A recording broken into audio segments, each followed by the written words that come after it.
प्रकरण 19 ग्रंथ सनंद ग्रंथ में इस प्रकरण में आया, ये जो फरेब तुम देखिया और देखे फरेब के मजहब। ये जो फरेब तुम देखिया, हे प्राणदास प्रसाद जी, ये दुनिया क्या कहा गया? ये फरेब की दुनिया कहा गया है, झूठा दुनिया कहा गया है। ये सब देखने के लिए सत्य प्रतीत होता है, वास्तव में इसका कोई स्वरूप नहीं है। ये फरेब है, झूठा है, मिथ्या है। और देखे फरेब की मजहब, और इस फरेब में ही हमारी संसार के विभिन्न प्रकार के मजहब बने हुए हैं। कोई अपने आप को हिंदू कहता है, कोई मुसलमान कहता है, कोई सिख कहता है, कोई ईसाई कहता है, हाँ। और कोई जो है क्या कहता है, कोई एक एक जातियों में कोई ब्राह्मण बना है, कोई क्षत्रिय बना है, कोई वैश्य बना है, कोई शूद्र बना है। लेकिन अगर ये सब देखा जाए तो ये अलग अलग मजहब, कोई जातिवाद चला रहा है, और फिर एक धर्म से मानो कोई धर्म नहीं, लेकिन यहाँ संसार में क्या है, अनेक प्रकार के धर्म खड़े हुए पड़े हैं। जिस चीज को मानने वाला जो हो गया किसी सिद्धांत को, तो एक मजहब के रूप में खड़ा हो चुका है। इसीलिए कह रहे हैं महामती श्री प्राणनाथ जी की, ये जो फरेब तुम देखिया, ये जो आपने जो फरेब देखा है, जो है नहीं होता हुआ प्रतीत होता है। और देखे फरेब के मजहब, और ये फरेब का मजहब है, ये संसार का जो मजहब भी जो बना हुआ है, ये सब फरेब है, जिसका कोई अस्तित्व नहीं है। और इन सब की पहुंच कहाँ है? अजाजिल तक पहुंच है। और ये अजाजिल है कौन? ये अजाजिल जो दुनिया के ऊपर छाया हुआ है, विष्णु जिसको कहते हैं, पुराण में जिसको अजाजिल कहा, विष्णु भगवान का। एक त्रिगुण की पैदाइश ब्रह्मा और विष्णु और महेश। ब्रह्मा का स्वरूप कहा गया राजसी, और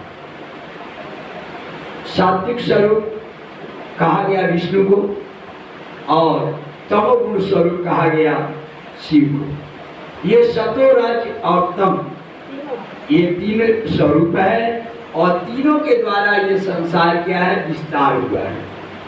और ये संसार जो आदम हुआ, यही खुद माया का स्वरूप है, जिसको सृष्टि में परमात्मा ने डाला। इस माया को परमात्मा ने बनाया, इस फरेब को परमात्मा ने ही बनाया।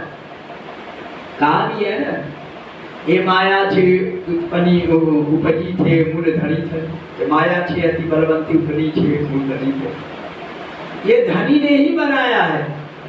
और अपने बहिष्ठ में रहने वाले अजाजिल को क्या कहा कि मेरे ये बनाई गई माया, और वो माया का असल आदमी कौन है, मुख्य आदमी कौन है? आदम और हव्वा, जिसको मनु और शत्रुपा कहते हैं। ये आदम हव्वा के सृष्टि, ये आदम हव्वा के सृष्टि को का मेन माया का मालिक बनाया गया।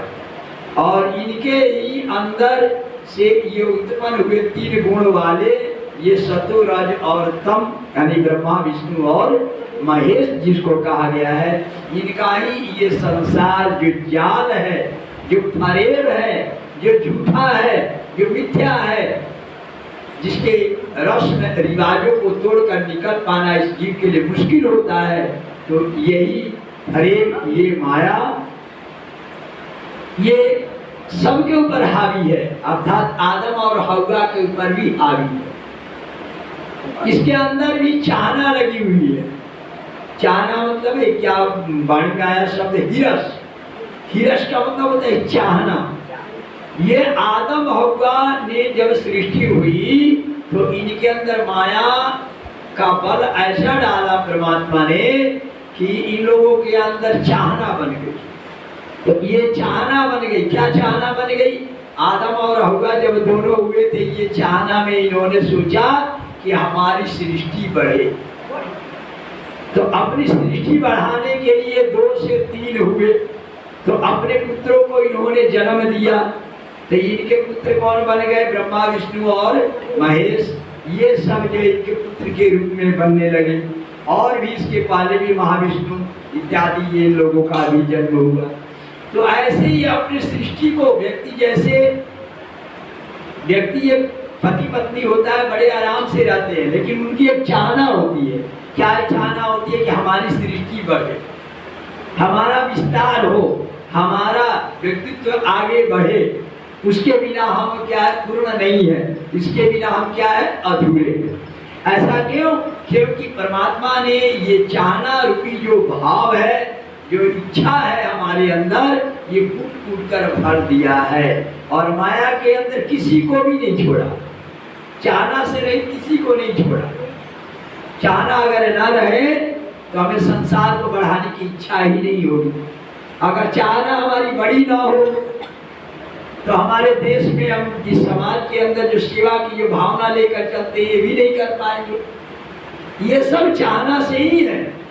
अगर चाहना लेंगे ही नहीं तो करेंगे क्या? हाथ पांव तोड़ के तो बैठे नहीं रहेंगे। चाहना मन में आपके अंदर चाह होगी तो आप दौड़ेंगे, आप दौड़ेंगे, दौड़ दौड़ के आप करेंगे। जब अंदर चाहना होगी तब चाहे सेवा की भावना की चाहना हो, चाहे दूसरे को दुख देने की चाहना हो, चाहे दूसरे को लूटने की चाहना हो, चाहे दूसरे को परोपकार करने की चाहना हो, चाहना तो पैदा करेंगे। अगर चाहना को अगर पैदा ना करें तो ये संसार चलने वाला ही नहीं होगा। इसीलिए ये चाहना को ही क्या कर दिया? फरेब के रूप में खड़ा किया। ये फरेब है,